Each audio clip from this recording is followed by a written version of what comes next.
मेरे दोस्तों, हम में से अक्सर लोग माज़ी में हुए किसी घटना, किसी प्रॉब्लम या किसी इशू के बारे में सोच-सोच के मज़ीद परेशान होते चले जाते हैं और हमारा दर्द और तकलीफ़ कभी ख़त्म होती ही नहीं है।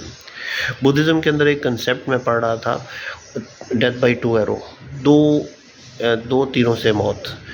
पहला तीर वो होता है जो आउटसाइड इवेंट होता है, जैसे किसी ने आपको छोड़ दिया, किसी ने आपको ठुकरा दिया या किसी प्यारे की डेथ हो गई, या आप कारोबार फेल हो गया, या आप नौकरी चली गई। ये तो फर्स्ट तीर था जो बाहर की दुनिया ने आपकी तरफ फेंका। लेकिन दूसरा तीर हम खुद अपने आप को मारते हैं, उसके बारे में सोचते रहते हैं, हमारा रिएक्शन होता है, ओवर थिंकिंग करते हैं और उस पेन को अपने अंदर ज़िंदा रखते हैं।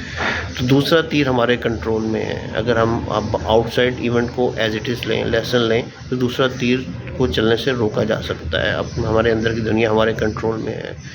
एक मैंने कोट पे पढ़ा था ना कि pain is inevitable but suffering is optional. तो ये आपके अपने बस में है कि किसको चलाना है और किसको रोकना है।